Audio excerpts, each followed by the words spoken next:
So let's get started for today. I wanted to start off by talking about Sketchtember. So Sketchtember is 5 days in so far, and I am streaming every single night my Sketchtember sketches. And I wanted to show you guys really quickly what the Sketchtember wall is. Okay, so how do you join Sketchtember? Question number one, is it free? Yes. Can I join? Can I start in the middle of Sketchtember? Yes. Can I do any style I want? Yes, you can. You can do any style, any medium, anything you want. And you just have to follow the prompt. Can I follow the prompt loosely? Go to my community tab. Then go to this little button right here. It'll take you to the Discord server. This is Sketchtember. You just join the Discord after clicking on the Discord link. We'll scroll down and just have a quick look. If you want to see the prompt calendar, you click on the pinned messages, and there it is right there. The prompt calendar is right here, and the pieces that are submitted right now are so cute. They're so diverse in style and skill, and there's no minimum or maximum or whatever. You guys are allowed to do whatever you want as long as you do it. You just expose yourself to all of these different subjects of study. These are subjects you'd never have drawn. I mean, when was the last time you drew a sunflower? And there's always the rewarding feeling after you're finished the sketch and you're like, yeah, I did it. If you want your work critiqued, if you want to get your work into my videos, go to istebrak.com and click on the little icon right here, the Reddit icon. That'll take you directly to the subreddit, and that's where I found today's pieces to critique. But that's what I do here. I pick pieces to critique that people submit to my critique community. If you want your work critiqued, if you want to get better, this is all free. It's all accessible. It's an open community to everyone who needs it. It's my subreddit. Please join us here. And finally, I just want to remind you guys, yes, there's a deadline here on the Ancient Weapon post, but the deadline has been delayed into November. But for those who need a challenge after Sketchtember is done, you have all of November and all of October to finish the Spear of Light. The winners get Portrait Studio copy for free, my masterclass for free, which is 3 hours of nonstop portraiture knowledge if you want to get better, and you get that for free. You get up to 2 sessions of portfolio review with me, so you get 2 classes with me, one-on-one, that you can record and keep. You get my brushes. There is a winner, yes. It's the piece that I feel like put in the most effort designing their warrior. It's the one that I feel has the most potential. It's not always the most skilled artists that win my challenges. So I'm going to take a look at this 14-day challenger, which I'm very proud of. And I'm going to take a look at this illustration right here and help this student kind of push out of that awkwardness, that awkward illustrations phase that some of you might feel, which is basically awkward illustration. That feeling of awkwardness when looking at a painting is that there is a fundamental that's sticking out that you yourself know about. You're aware of it, but you're not aware of it enough that you can critique yourself. That's when things get awkward. You know there's something nagging at you in the back of your mind. The back of your mind is smarter than you. So it knows things and senses things and gives you gut feelings and gives you knowledge about what's happening around you before you're aware of it. And a big part of meditation and like kind of elevating yourself and your mind is connecting to that part of you that can analyze that you're not necessarily aware of or are present in. And that's why we improve our skill. The back of our mind, quote unquote, metaphorically, back of our mind knows more than we do. And so that's why sometimes we get that awkward feeling for anything, even outside of art. So that awkward feeling you're feeling, my dear, is this. All right, you have a tile canvas for a literal cloud landscape. The landscape is made of clouds, and you gave us a tile canvas. There is no reason to do that. It closes the scene completely, and it kills all of the sense of kind of like that open world that you're going for when you fly up into the sky and float there for a little while. Not that we do a whole lot of that as humans, but you are closing off the very thing that you first notice when you are up in the clouds, which is, wow, there is no, the horizon line is just unending. There's no interruption. There's no buildings. I can just swivel my head and I can see the entire panorama 360 degrees. What you did is you closed it off with a box. You just put a box around your head and you can only see through the dimensions of that box. Having a tile canvas is like putting a box on the head of the viewer. Write that back to me. There, that settles it. For the rest of time, as you know, perpetually moving forward as humans, we're never going to do any more tile canvases, okay? We're all just going to hand in hand decide to step out of this curse of the tile canvas forever. Once you fix that, then everything else kind of fits into place. So I am going to do what I can to mimic what we're seeing here in the clouds everywhere else. All right, so we're gonna do a little bit of that. Then I'm gonna get my clone stamp and just try to do that. And then I'm gonna duplicate that layer and move it over here and maybe try to mess around some more with the clone stamp and just do some more over here. I don't know why I sound like my Canadian accent's coming back to haunt me. I bet if I checked my old YouTube videos before I left Canada, I bet I sound very Canadian. I've never really gone back. I rarely watch old YouTube videos because of the cringe, because I was so much younger and hyper. And then I'm just cleaning over here. Actually, no, this is the wing. So then you've got this like insane star texture in the background, which is reflecting against this texture of the clouds beneath. Is just so busy. So what I'm gonna do is really quickly, I'm gonna try to make this a quick critique. I don't want this to be too, how am I gonna do this? I don't want this to be too long a critique. I just want it to be enough that I can show you what you possibly might have meant when you said the painting feels awkward. And it felt awkward because a part of you knew what it was, it just couldn't communicate it to you, because a lot of the time you artists forget you are also the viewers of your own art. But because you've been working on it for so long, you develop a tunnel vision. That tunnel vision is your enemy.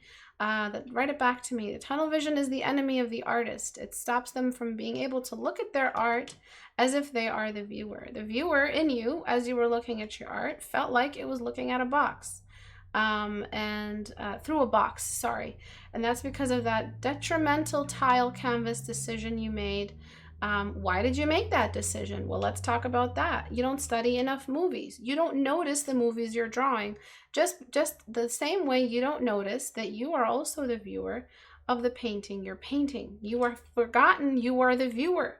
And so that's why you make mistakes like tile canvases and whatnots, because you have forgotten the viewer in the whole formula of things. The fact that the viewer needs to be accommodated to. There needs to be space for the viewer, negative space for the viewer, all of it. So I'm just gonna turn that layer off. The next thing that feels awkward is because it was a square canvas, you were trying to frame things, and so you made the character, this character here, feel very oversized. There's not much scale usage. So when we're talking about this angelic presence with this person, we can barely see the person. We can barely even tell that there's a person involved here. So I'm going to separate that character from the background now that I can. I should have went the other way. God damn it. Okay, select inverse, and I'm just going to separate them from their their environment. I have no idea what I'm doing with this lasso anymore. I've completely lost the sense of this lasso.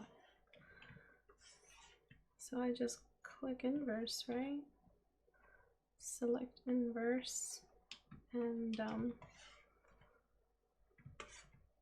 right, yeah, and then I delete. Okay, so now all the clouds are on one layer, The character is on another layer. So now we only have this character, or you can start with just the clouds and figure out the clouds. So what you're doing, because there's this whole cloud scenario, what you want to do is address the need to fill that entire space up. It's not just about your character when you have an open environment. So I'm just trying to stitch together some more cloud texture. The more random you are with cloud texture, I don't want it to look like bad game textures, but the more random you are, the better things will look.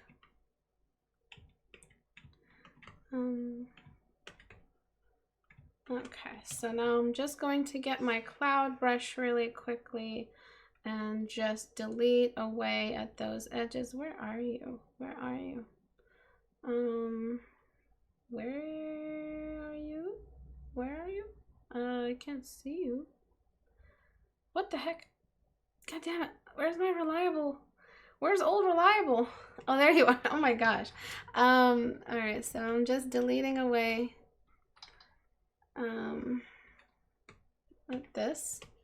So now I'm going to decide on the time of day. Before I do anything else, I'm accommodating to the viewer. They have suddenly popped their head over this environment. So see this? You see what's happening here? This looks like a cloud like background, doesn't it? You just have to pick the right color. So I'm literally going to just take these exact colors and create that same gradient. That's it.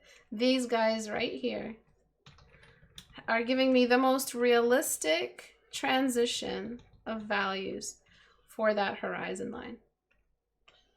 And then I'm just going to get things to be a bit more bright the closer I get to the edge. Mostly I just want to put in that really pretty like azure, is that the right word? It feels so fancy saying that word. Background value, and I'm kind of giving it that sense that the hemisphere of the earth is only half of it is being lit up. So now I don't have to put stars everywhere. I can just put them in the top corner and it'll actually make sense. So now that I decided the environment is going to be bluish, I'm going to go ahead and color correct these clouds to also be a little bit bluish, and give them a bit of that blue tint. And also just try to make them feel a little bit more interesting, give them some variation. They seem to be very boring. So I'm just going to give them a bit of that light that might peek through the sunset or sunrise that's happening from beyond the clouds, and then give them a bit of a transition. They kind of get darker the closer they get to the bottom of the canvas,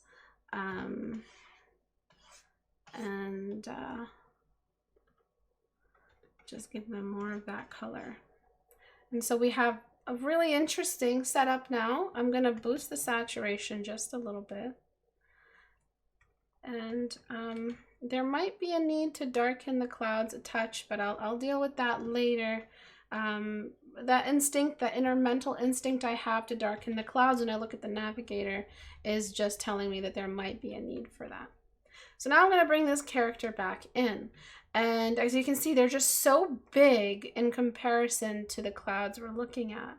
So they're supposed to be this like celestial presence in this whole cloud setup. Like they are supposed to be this larger than life person. And what's happening is, or being or something, is that they're at the edge of their body. It doesn't make any sense because they're just kind of like floating in front of the clouds. You can't float in front of clouds when you're on the cloud layer. You are surrounded by clouds. There's clouds in your butt crack, all right? Imagine clouds are like sand. Clouds are gonna get in places that nothing else really can get in. So you are surrounded by clouds. It's like water basically. So you can't just have a character appearing out of the front of the cloud. Like, you are the clouds at this point. So if you really wanted to make it feel like the celestial being is here, then you have to figure that part out.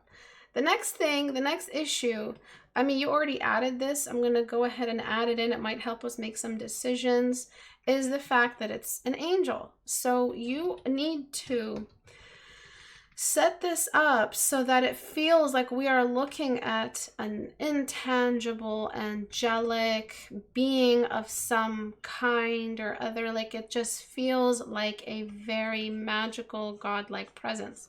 I have literally made videos on how to paint godlike. No, angels aren't gods, but they're godlike. They're like demigods. They land under that supernatural, divine category. So if you're painting divine and you're painting divine revealing itself, I have covered this in my classes. You need to make them look larger than life, otherworldly. We shouldn't be seeing their feet. We shouldn't be seeing the white in their eyes. They should look like something that is outside of our reality. So I'm reducing the opacity of this angel here so they look like they're part of the clouds. They are the clouds. And then I'm going to raise the brightness in certain areas here. So you're so concerned with all of the skin and you're not concerned with enough of what actually needs attention from you, which is that feeling that we are looking at something angelic and out of this realm. Then we have the person. The person is completely hidden in this shadow.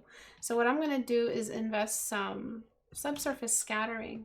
What that will do is it will illuminate, first of all. I mean, it makes sense because the wind, the sunlight is covering this character the shadow is covering this character completely. So there's an eclipsing, but also because wings are so translucent, light, feathery, a lot of light is going to sneak back through and saturate the matter it's going through on its way out. The light is going through the wings. The wings are getting saturated as the light makes its way through the translucent object. So I'm just adding a bit of that translucency here. And then also it'll give us a convenient little frame of light to reveal this singular character that this angel character is interacting with. Now I'm going to talk about everything else, stuff that is not related to the viewer's awareness or the artist's awareness of the viewer, the artist's awareness of the viewer even in themselves. Remember that. That's the secret of today's critique hour. You have forgotten that you are the viewer. So write that back to me. Artists have mostly forgotten they are also the viewer in their painting process, like in the painting. That's why they forget that a tile canvas is not accommodating. It's uncomfortable. You are the viewer of your own painting. What do you need to feel happy watching a movie? Would you feel happy watching a movie if it was a literal in the shape of a box? No, if it was a literal box and a screen, you would be very mad. So we don't have our phones in the shape of a box? No, because that's weird. It's not enough space. We have two eyes beside each other. We don't have two eyes on top of each other. We don't have one eye. To a cyclops, it might make sense that things are a box, but to us it doesn't, because we pan our heads. To a cyclops who broke his neck, everything makes sense that you did. So I'm just going to clean this up.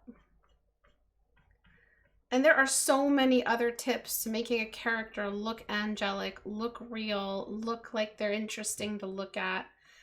There's so many other quick little things you can do.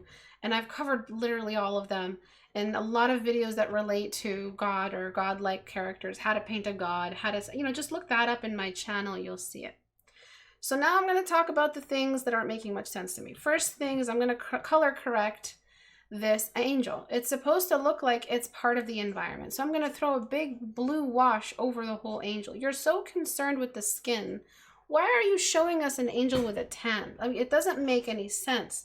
This angel character is part of the clouds, is part of the clouds. They are kind of, strangely built. They're what's the word? They're supernatural. They're made of something else. Ephemeral, is that the word? They're not really there. So that's why we're lowering the opacity, making them look blue, all of that. And adding this glow, which is everything that's making this character feel realistic right now. I'm gonna fix this god-awful wing I made. It might look better like that. Okay. So now I'm gonna liquefy this. Now everything I'm fixing has nothing to do with any of the stuff I talked about that I just recapped. this whole angel character doesn't feel like they're even looking at this person. So I fixed the head shape. I'm going to tilt the head to look like they're actually, yep, just looking at this person. That's it. It's that simple. Bloop. Right? So now it makes a little bit of sense. There's interaction. They have noticed each other. They can see each other. That makes for an even better painting because there's connection there. So I was at 82. I'm turning this off because I'm doing some patchwork right now. So I am just gonna clean up my lasso. So now that that's happening, what I'm gonna do is just raise the glow in the eyes of the angel character. All right. This is another trick. This is up to me because I'm the artist holding the canvas right now. You can do whatever you want if you want to put the pupils back in. I personally believe there is nothing that makes a character more interesting if they're a godlike divine than just removing the pupils and the iris. It completely gives us the feeling of sublime. There's a difference between the sublime and anything else. Sublime is, this being is so great. I am literally going to puke looking at them because they are so much more than I am. They're so much bigger than me. I can't have any personal connection to them one-to-one because they're so infinitely divine. That's what you get when you look at a character whose eyes are glowing. There's almost like a sublime fearfulness to them. And I'm just going to fix some of the characteristics you have here. Like these lips don't make much sense. So I'm just going to make them look like they're 3/4 view lips, meaning that they get cut off. Oh my God, I forgot my bird is loose. I didn't put her in her cage. She might just make an appearance. She might just make an appearance and be like, I heard you guys are looking for references for wings. Here are some wings you can reference. I've turned into a bird person and I don't even care. All right, and then I'm just gonna fix up all of this. I'm gonna tilt the eyes up so they look like they're in 3/4 view. And I love that kind of inner eyebrow raise you did. Ooh, I love that so much. And I'm just trying to make this 3/4 view not feel so flat. It kind of looked a little bit flat, like someone hit her head with a pan. And I don't know why I use that metaphor, okay? And then I'm gonna get rid of the hair you have over, actually I think I overdid it a little bit because I didn't zoom out. So I'm just gonna push those back in. And now I'm just going, I think I'm gonna have to do that with transform. The lips feel just a little bit low, so I'm just gonna raise them up. And I'm also gonna get rid of that hair that you have that kind of killed the silhouette of the neckline. If I was a model and I was getting my picture taken, or if I was a photographer taking a picture of a model, I would not let the hair take away from the silhouette of that profile view. That's so important, and you just kind of let it disappear. And the head feels just a little bit large, so I'm actually gonna have to reliquify that and lower it down. It'd be even cooler if you tilted her head a little bit, as if to say, you know, as if she feels sorry for how small and miserable and kind of sad humans are. I imagine all divine beings look at us in this way. And I'm just giving the hair some texture. I'm gonna clean up this area.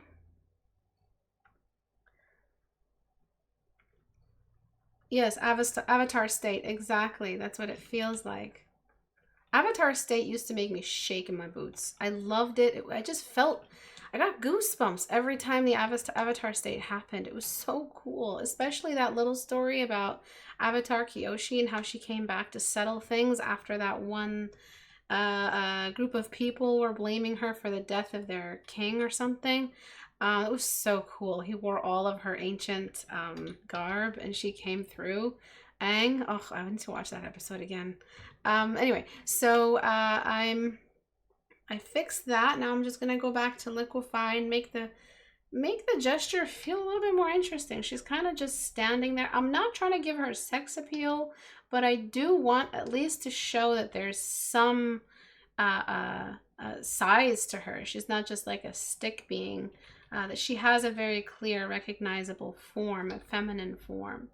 And I'm just kind of making it feel a lot more anatomically just present. And it's going to give her a little twist in her body, which makes her feel more like a Grecian sculpture.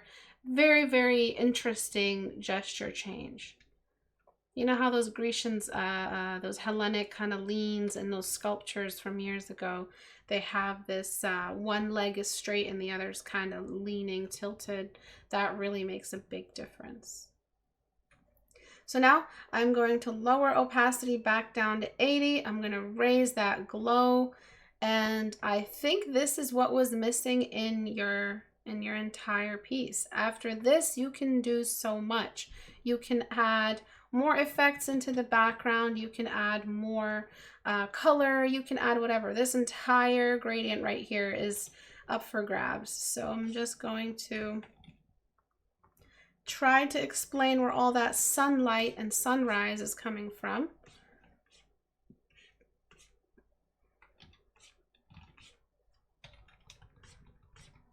And then I'm going to just do a little bit of that. And just kind of try to bring in the sun from that side. And oopsie, did I do this on a completely different layer? No, it was on the right layer. And then I'm just going to get that darker blue in that same gradient and throw it on the edges. Just like so. And then maybe cast, you know, like something of a shadow, a really saturated, see-through type of shadow on the clouds for this. Maybe I'll use this color instead for this angel. And that'll give us something to look at because cast shadows are decoration.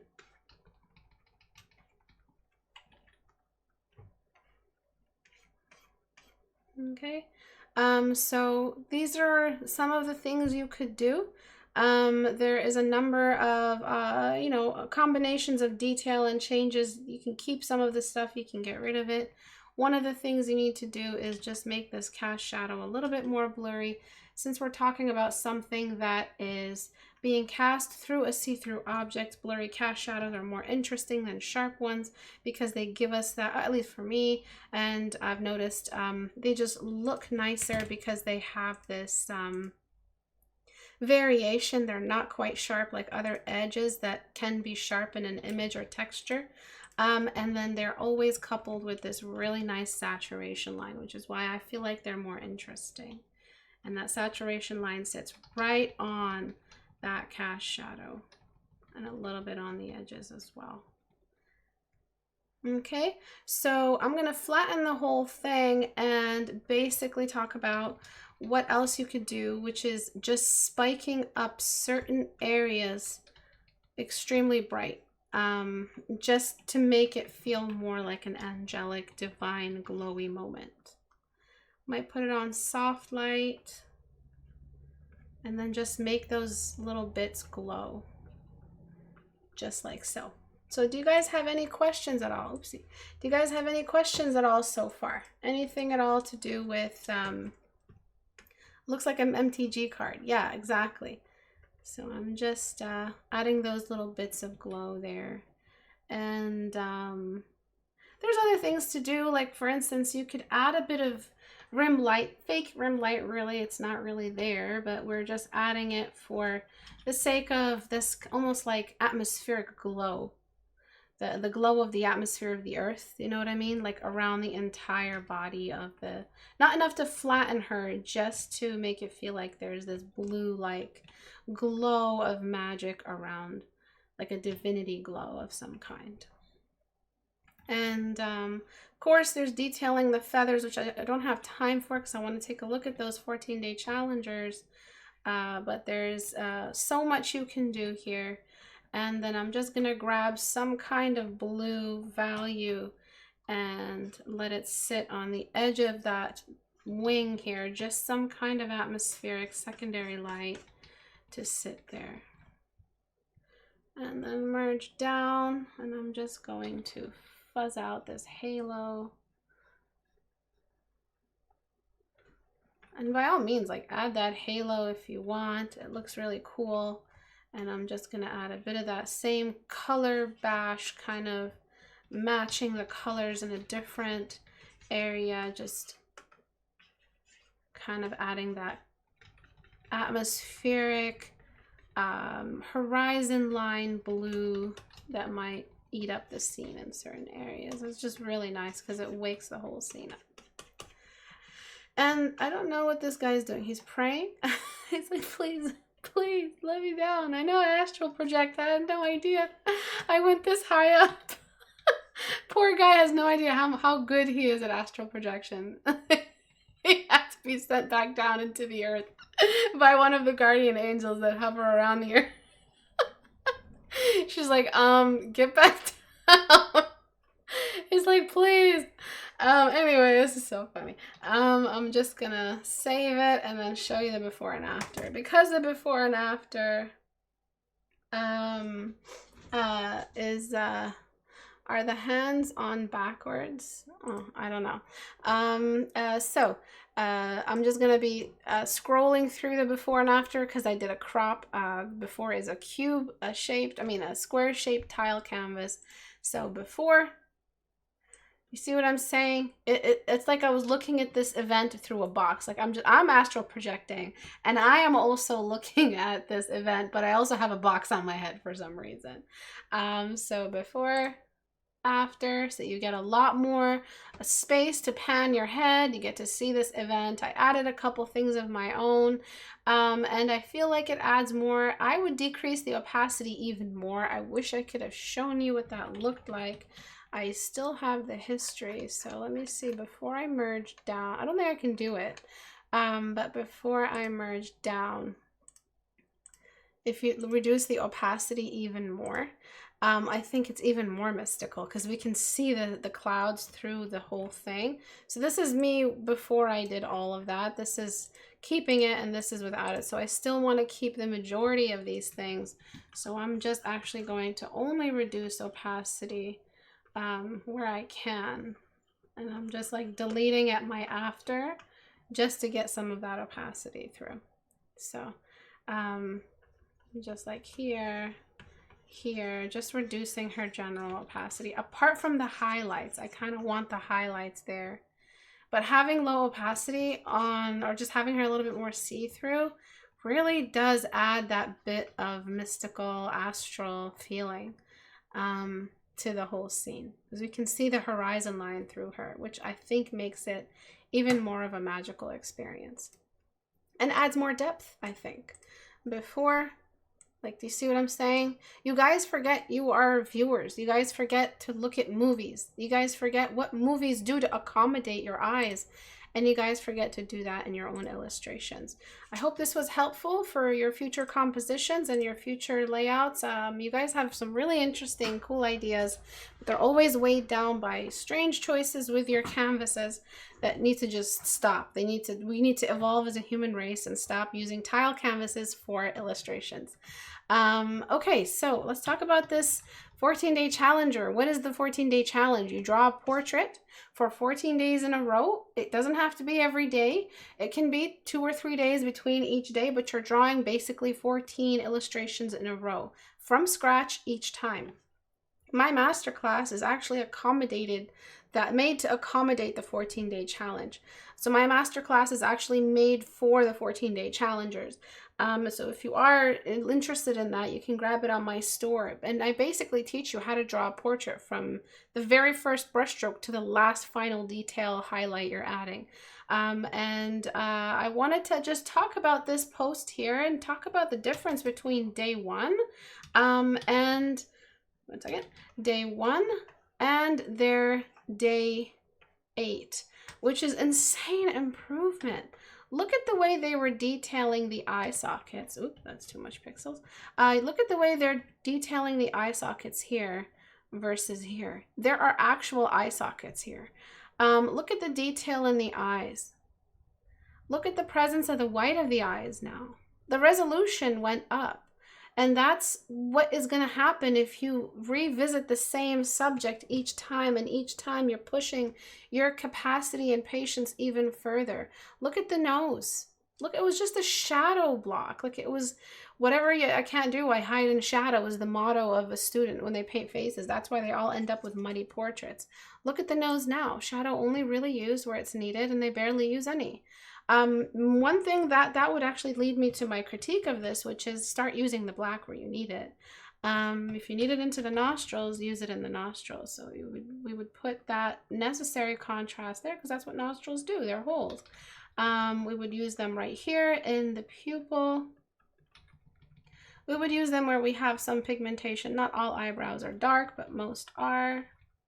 It just gives us a chance to use something that isn't so washed out. A little bit on the shadow of the septum, dark spots on the edges of the lips. So that is some necessary contrast you need to step forward. I think another thing you really need to look out for, you see how difficult it is for me to select your background from the portrait? That means that you don't have enough contrast between the portrait and the background. So I need to raise your background value to explain where all the brightness is coming from in your image, so that we can see the actual tone of your character clearer. You were just kind of camouflaging them in a milk bath or something. And I think that is the next step forward to bringing in more contrast for your portrait. So do your 14-day challenges. I try to critique as many as I can. There's so many events going on in the community all the time. It's hard for me to just sit down and do something. So I try to make time for 14-day challengers every now and then, just so that I can encourage them. I can show others that this challenge is real, it works, it changes you, it gives you better work ethic, it teaches you about the power of practice, about the power of just showing up to your canvas. So that's really it for today. Thank you all for watching. If you guys want to submit work for critique, all you have to do is go to istebrak.com and click on the subreddit icon here. That takes you to my subreddit, where I have picked today's work from. If 14-day challenges can be posted here, your Ancient Weapon Design Challenge submission can be posted here, all your personal art can be posted here. So please make sure you guys are using the Reddit. Don't forget about the Reddit. If you guys want to submit if you guys want to join Sketchtember, go to the community tab and click on the Discord server link right here. That'll take you to our Discord, where you can start participating in Sketchtember, which is posted at the top right here. All right, I'll let you guys go. Thank you guys for watching. I will be doing my nightly stream very soon. I just have to take a break from my voice because I've been doing classes since like 1 p.m. So I'll let you guys go. Thank you guys for watching, and I'll see you guys this Thursday, hopefully. But I'll be doing streams every single night for all of September for my Sketchtembers. It is my personal goal. It's just something I want to do. It might help out my channel. I don't know, but I'm hoping, and I'm just open to whatever happens, whatever blessings come my way. Thank you guys for watching. Bye.